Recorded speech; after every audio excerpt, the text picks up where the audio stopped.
Meus queridos, minhas queridas, boa tarde. Sejam bem-vindos a mais um episódio do Liberdade Financeira. Meu nome é Gabriel Mello, sou especialista em investimentos e hoje a gente vai receber um cara muito legal, muito interessante, uma fera que vai contar muita história legal do mercado pra gente. O nome dele é Eric Decá, ele é jornalista, ele tem especialização na área de política, está fazendo um MBA de economia agora na FGV e, além de tudo, o cara ainda é um triatleta, tá dando show aí de esportismo, né, de atletismo. Vamos falar um pouquinho sobre isso também. E antes de passar a bola para você, Eric, te desejar boas-vindas, te agradecer, né, pelo teu tempo, queria já te passar com uma pergunta que já me fizeram uma vez. Pô, o que tem a ver um cara da área de política trabalhar numa casa de investimentos? Pô, faz sentido estudar política e trabalhar com investimentos? Que história é essa? Seja bem-vindo aí, obrigado. Legal, Gabriel. Eu que agradeço aí o convite que você fez. Vai ser uma oportunidade legal da gente trocar figurinhas e trazer um pouco aí do nosso dia a dia para a turma que tem acompanhado o seu programa. Cara, essa pergunta sua é uma pergunta-chave que fez mudar a minha vida. A minha carreira foi feita dentro das redações de jornais. Eu fico baseado aqui em Brasília e já tinha 12 anos ali de redação, passei pelo Estadão, passei pela Folha, passei pelo Correio Brasiliense, que é o jornal local, pelo blog do Noblar, enfim. E chegou um momento que eu recebi o convite, então, para começar a fazer análise para o mercado financeiro. E foi um momento muito sensível, Gabriel, que foi um momento ali pós-impeachment. E o interessante é que ali, quando teve o processo de impeachment em 2015, começou-se a ter uma clara noção de que a política estava contaminando muito as decisões na área econômica. Então, a gente via que a política estava muito mais centrada na demanda aí dos clientes, e aí a gente fala dos investidores, do que a própria economia, porque dependia muito do que fosse acontecer na política para ter um cenário econômico. E quando a gente está falando do impeachment, é interessante porque a gente estava vivendo um governo de centro-esquerda, que tinha uma linha mestre na área de economia, com seus dogmas, com seus objetivos, e quando houve impeachment, a gente teve uma guinada ali por um certo neoliberalismo, que era o neoliberalismo do vice-presidente Michel Temer, que assumiu. Então, quando houve essa ruptura do centro-esquerda e um encaminhamento para o centro-direita, aí a gente está falando aqui nas questões também econômicas, os investidores ficaram loucos. E aí, como é que vai? Como é que não vai? O que vai ficar do outro governo? O que vai se sobrepor? Quais são as novas propostas do novo governo? Então, houve uma demanda, um aquecimento de demanda por parte do investidor, e aí eu estou falando dos investidores institucionais, que são bancos e fundos, para tentar entender Brasília, para tentar entender que rumo que isso vai dar e que momento eu vou me posicionar, eu, investidor, vou me posicionar sobre isso. E foi nesse cenário que eu chego, que aí veio o convite, como eu te falei, eu chego ali no início do governo do Michel Temer e também já nessa crescente demanda que eu te falei. Então, a agenda política hoje dita muito o ritmo da economia. E o investidor, ao perceber isso, começou a demandar muito dos fundos, dos bancos e, no caso da XP também, que é onde eu trabalho hoje, que também saiu um pouco na vanguarda, percebeu esse tipo de demanda, montou uma equipe, estruturou uma equipe e aí começou, então, a oferecer conteúdo. E, com base nesse conteúdo, o investidor, então, consegue fazer essas previsões, né? Fazer essas previsões no curto, médio e longo prazo, que é a questão central para qualquer investidor, né? Saber um pouco de como estão os cenários para se posicionar, seja para colocar, para tirar, para investir, para desinvestir. E isso, então, a gente começou a ser uma peça muito importante aí dentro de todo esse processo. Pô, que legal, cara. E aí você teve uma carreira, então, que deu uma baita de uma virada, né? Você começou ali focado em jornalismo, focado em escrever, né? E aí, de repente, se vê como demandado como um grande pesquisador de Brasília, né? Um cara para desatar esses nós aí de entender essa política. Como é que foi essa transição, assim? Ou você sempre, já desde o início da carreira de jornalista, já mexeu com a área de política mesmo? Eu, desde o começo, eu iniciei já focado na política e eu começou aqui de Brasília. Aqui o jornalismo, o carro-chefe é quem cobre economia ou cobra política, e eu sempre tive uma tendência maior para acompanhamento da política. E nessa parte, Gabriel, foi interessante, porque apesar de eu ter saído ali da dinâmica do dia a dia da redação, que é um pouco de você conversar com as fontes, você conversar com os parlamentares do Congresso, conversar com integrantes do Executivo e, a partir daquilo, você fazer matéria, nessa questão do dia a dia não mudou muito. Só que, ao invés de eu publicar para a imprensa, no jornal que eu estava, a gente fazia relatórios. A gente teve, então, o contato com o Congresso, o contato com o Executivo permaneceu. Só que o tipo de reunião era diferente. Eram reuniões fechadas, eram reuniões em que o objetivo não era divulgar o que estava sendo conversado sobre cenários, porque isso é importante também colocar para quem está acompanhando. Nosso papel aqui no dia a dia é muito sentar com o deputado Gabriel e perguntar: deputado Gabriel, vem cá, hoje está na ordem do dia o tal da reforma tributária. Como é que está a sua cabeça sobre isso? O deputado Gabriel fala: eu acho que tem essa dificuldade, eu acho que é isso, eu acho que aquilo outro, e a partir daquilo ali, a gente depois senta com vários deputados, várias outras lideranças, e a gente faz um relatório, e a partir desse relatório, que eu chamo que é um pouco de mosaico, que a gente vai montando, a gente vai pegando as pecinhas, a gente vai pegando aqui no Congresso, montando um mosaico de análise para oferecer ali depois para o cliente. A partir disso é que, então, a gente oferece cenários e mostrando a reforma tributária hoje tem maior ou menor chance de avançar. E essa dinâmica, então, nesse dia a dia de coletar essas informações, não mudou muito, só mudou a divulgação. Que eu me lembro que assim que eu cheguei na XP, um dos diretores sentou comigo e falou: Eric, eu sei que você tem um histórico aí dentro do jornalismo que era uma escola de dar furo. O que é dar furo no jornalismo? É você ter o breaking news, é você ter a informação na frente de todo mundo. Só que aqui na XP você não vai poder dar furo. Aqui na XP o trabalho é outro. Aqui na XP você vai analisar os dados, as informações, e a partir disso a gente vai trabalhar então um conteúdo que vai ser oferecido para os clientes institucionais. Então, não teve assim uma ruptura muito grande, até porque eu continuei andando no Congresso, continuei tendo as conversas com as mesmas lideranças de antes, mas com objetivos diferentes.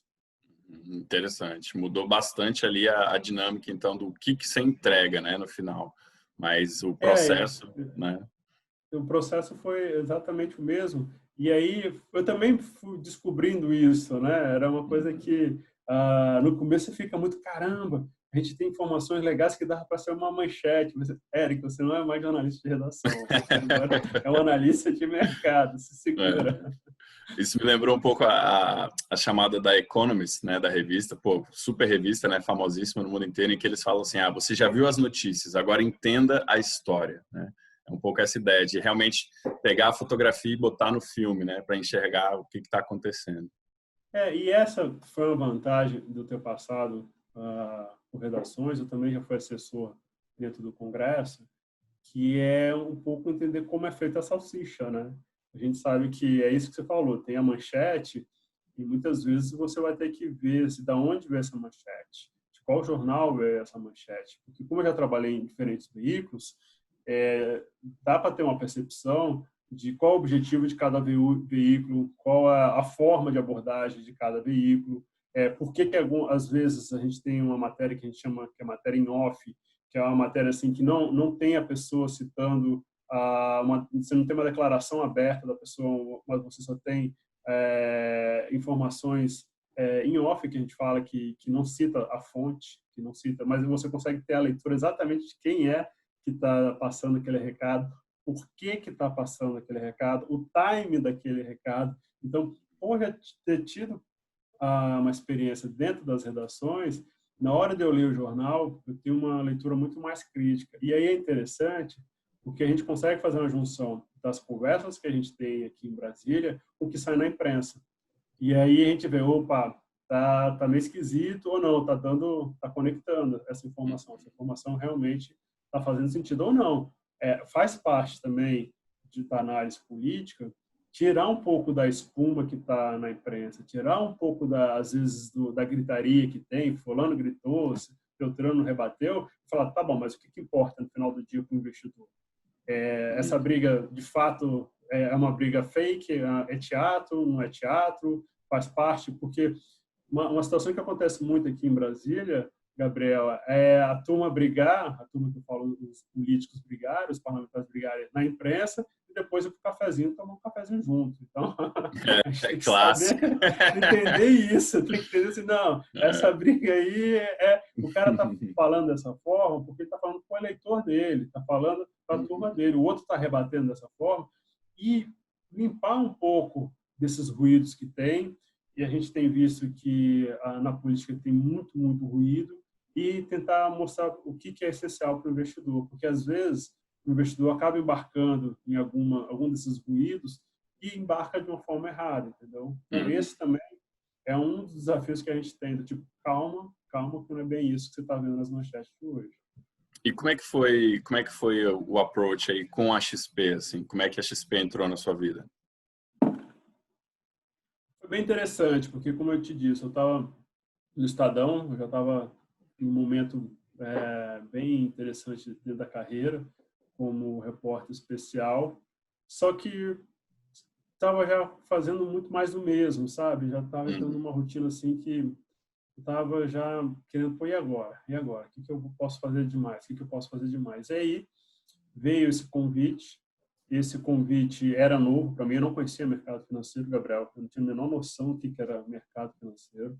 E é interessante porque quando eu fui, eu vi o tamanho da responsabilidade, porque a informação que a gente passa, esses relatórios que a gente passa, vai nortear o investidor. E quando a gente está falando em nortear, a gente está falando em posição do investidor, se ele vai comprar, se ele vai vender. E normalmente não, eu nunca pergunto o que ele vai fazer com a informação. Isso é critério do cliente. Isso aí, Verdade. nosso papel é trazer a informação e, a partir daquilo ali, ele trabalhar em cima disso. Mas existe uma pressão, existe sim uma certa dinâmica dentro do mercado financeiro com relação à política, que às vezes, e é muito engraçado, às vezes o investidor quer uma resposta sim ou não, a gente chama de resposta binária. E na política não é assim. Na política não existe muitas vezes não é sim ou não. Entre o sim ou não tem uma vertente gigantesca de possibilidades. E explicar isso para o investidor, explicar em que momento está essa vertente, é um desafio muito grande.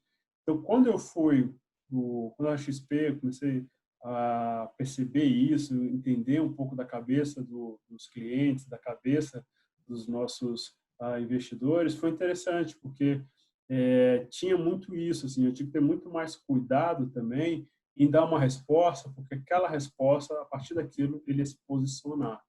E se ele se posicionasse de uma forma incorreta, isso poderia ser um efeito bumerangue para mim. Assim, eu dava a informação, depois de um bumerangue na minha cabeça, eu falei, pô, eu embarquei no que o Eric disse, não era nada disso, eu perdi foi dinheiro. Então, assim, tinha essa pressão, e é uma pressão que a gente, com o tempo, vai aprendendo a lidar, e faz parte do nosso dia a dia. E aquilo, tranquilidade, porque nosso papel, mais uma vez, é preparar cenários, não é dizer o cara, o investidor, o cliente, faça isso ou faça aquilo. É o seguinte, eu tenho para te oferecer sobre reforma tributária. O que a gente está vendo de reforma tributária aqui em Brasília é isso. Agora, a partir daqui para frente, é você que toma as suas decisões. Isso aí, legal. E com certeza uma baita responsabilidade, né? Porque se a gente contar que hoje são mais de 2,5 milhões de clientes da XP e fora todo o canal de informação que existe, que é distribuído, né, para vários consumidores desses dados, realmente é muita coisa, né? E é 24 horas, né? Tipo, imagino que você já deve ter sido chamado de madrugada algum dia aí, em alguma situação aí de notícia bomba, mas que a política sempre tem umas surpresas, né? Alguém vai preso, a operação da polícia. Tem isso, né? Tem finais de semana que a gente... Mas a vantagem de trabalhar no mercado financeiro, Gabriel, também tem o seguinte, há esse estresse, como você falou, de cliente, etc., enquanto a bolsa está aberta, que é ali de 9, 9h30 até as 18. Enquanto a bolsa está aberta, há esse estresse. Passou disso, antes também tem um estresse porque tá na perspectiva de abrir, né? Mas assim, depois do fechamento, a demanda cai um pouco, assim, não tem tanto estresse. Beleza, se caiu o mundo, logicamente, isso pode impactar no dia seguinte, logicamente o investidor vai querer saber, mas assim, no dia a dia, sem ter esses dias com manchetes, com informações acaloradas aqui em Brasília, no dia a dia, passou de 18 horas, cai um pouco. Eu falo isso porque tem, às vezes, votações aqui no Congresso que se estendem aí para 19, 20, 21, 22, e a turma já está um pouquinho ok. Amanhã de manhã eles vão abrir 6 horas da manhã o WhatsApp dele, vão ver a informação, a bolsa só vai abrir 9h30, então ali, até lá ele tem como entender, como se posicionar, o que vai fazer. Então, assim, esse estresse, no dia a dia, no final de semana, apesar de às vezes ter algumas prisões ou alguns eventos que acontecem, do ponto de vista da dinâmica do mercado financeiro, é uma coisa que acontece nos estresse mais dentro desse período que a bolsa está aberta. Entendi, legal. Cara, e pô, me conta um pouco dessa tua dupla jornada aí. Pô, você como jornalista ainda é um grande atleta, pô, tá treinando aí triatlon até hoje, pô. Eu vi a tua foto lá no Instagram da conclusão do triatlon, falei, pô, eu quero uma dessa para mim. Como é que foi Cara, isso? o triatlo, Gabriel, eu sempre gostei de atividade física. Você foi também marista, né? Eu me Joguei vôlei lembro lá há muito tempo, muito bom. muito tempo, né? E eu me lembro que quando tinha a educação física lá no Maristão, antes eu já nadava, já pedalava, depois ia para educação física. E então assim, eu sempre fiz atividade física. Eu acho que atividade física te traz equilíbrio, sabe? Acho que e no triatlo tem uma questão muito forte que é uma questão de resiliência. Você viu lá a foto é eu terminando uma prova do meio Ironman. Cara, até chegar no meio Ironman, eu tive que dar aquela velha história, o primeiro passo, eu tive que começar a correr meus primeiros 5, depois de começar a correr meus primeiros 10, pedalar meus primeiros 5, pedalar meus primeiros 10. Então, assim, há essa questão que me atrai muito, que é a questão da resiliência. Eu acho que, e também pensar no longo prazo. Eu não vou conseguir fazer uma prova de Ironman ou meio Ironman em um mês. Por mais que eu tenha um histórico aí de atividade física, eu tenho que me preparar. E acho que isso você pode levar para a vida. Eu acho que o triatlo te dá muito ensinamento em cima disso. Há também várias situações dentro do esporte, e aí qualquer esporte, que você se prepara para tal prova, chega no dia da prova, dá tudo errado, dá tudo errado. A bike quebra, o pneu furou, você cai. Eu uso lente de contato. Uma das vezes eu fui tirar o óculos da natação, a lente voou, eu fiquei cego, perdi a prova ali. Então, isso é na vida também. Isso, muitas vezes, você, tanto na questão pessoal, na questão profissional, você arquiteta tudo, né? Planeja tudo, aí as coisas saem ali da forma como você desenhou, você fica meio, poxa, chateado. E eu acho que o teatro e o esporte, de uma forma geral, te ajuda nisso, te ajuda a mostrar, cara, vai ter, durante toda essa sua passagem por aqui, alguns contratempos, alguns altos e baixos, e cabe a você saber lidar com qualquer uma dessas situações. Você pode ficar irritado, chateado, mas, cara, continue, keep going, que você abre meu WhatsApp, tá lá sempre essa frasezinha, que tá, nesse keep going tem muito esse sentido de resiliência. Vamos lá, passinho a passinho, deu errado, recomeça, passinho a passinho, passinho a passinho. E é interessante, Gabriel, que nessa dinâmica, quando você olha para trás, você fala, caraca, eu já estou pedalando 100 e tantos quilômetros, caraca, eu já estou correndo 100 e quantos quilômetros, caraca, eu já estou nadando isso tudo, eu estou assim, cara, que coisa louca. E é disciplina, né? Como qualquer esporte, é disciplina. E eu acho que na vida isso, ter um pouco de disciplina, ter resiliência, e o esporte te traz bem-estar. O esporte te deixa com autoestima, te deixa com alto astral, a turma do meio, qualquer esporte, eu acho que é uma turma que está ali para desopilar um pouco, sair um pouco Uhum. dessa rotina de trabalho, ou seja, de algumas rotinas que são bem chatas, e chega ali no esporte e extravasa um pouco, que eu acho super saudável. Não, eu também gosto muito, também tive muito contato com o esporte a vida toda, joguei vôlei há muitos anos, e aí depois entrei para o mundo da corrida. É um negócio apaixonante mesmo, É uma né? cachaça, né? Pois é, Você começa na corrida, a corrida é a primeira coisa, você começa, é, foi, 2, 3, 5, aí você faz a primeira provinha, você se sente, uau! é, Aí vai te puxando, aí você entra num time, aí o time, sabe, cara, Gabriel, para mim não fazia o menor sentido acordar 4h, 4h30 da manhã para ir pedalar. É essa a rotina do triatleta. Eu falei, não, só tem maluco que faz isso. Aí até um dia que um colega meu falou, porra, então faz uma vez. Desde então eu tenho feito isso. Toda terça e quinta, 4h30 eu acordo, 5h30 eu estou em cima da bike e aí vamos embora. caramba, hein, cara, que legal, pô, muito legal. E é E uma realmente, cachaça, assim, é uma é, cachaça. eu lembro até hoje do Marista, não sei se tu lembra disso, isso ficava no Maristinha, mas talvez tu já tenha ido jogar lá. Em cima do departamento de educação física tem uma frase escrita assim: o esporte educa. E eu lembro dessa frase até hoje, cara. Realmente, o esporte traz muito ensinamento.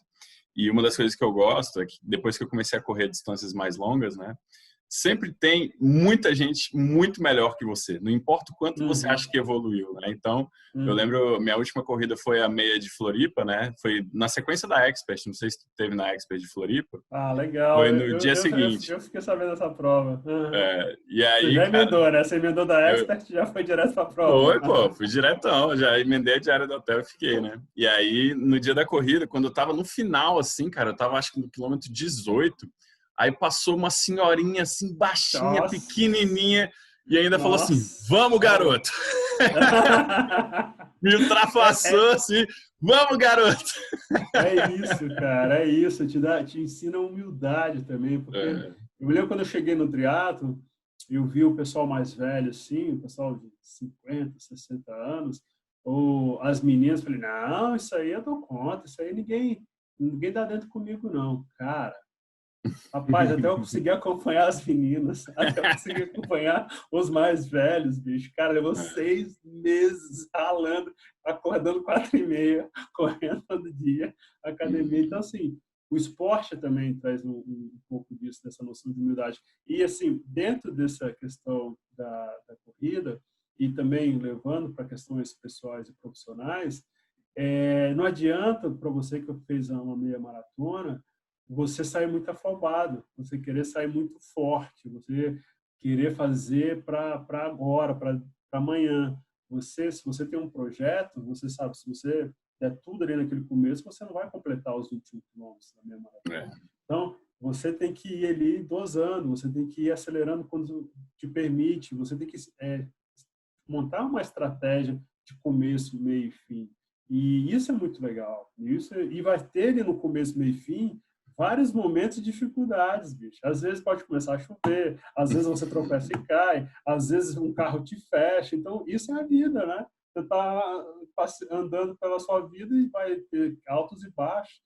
E isso eu acho que é muito positivo, sabe? Isso eu carrego no meu dia a dia, aqui dentro da XP, na dinâmica que eu tenho de trabalho, na dinâmica pessoal, e eu acho que tem funcionado bastante. Eu acho que é um catalisador, assim. Eu acho que é uma forma bem saudável, assim, de ir construindo o seu mindset, construindo o seu dia a dia. Porque nem tudo vai dar certo, é. mas você tem que keep going, continuar persistindo.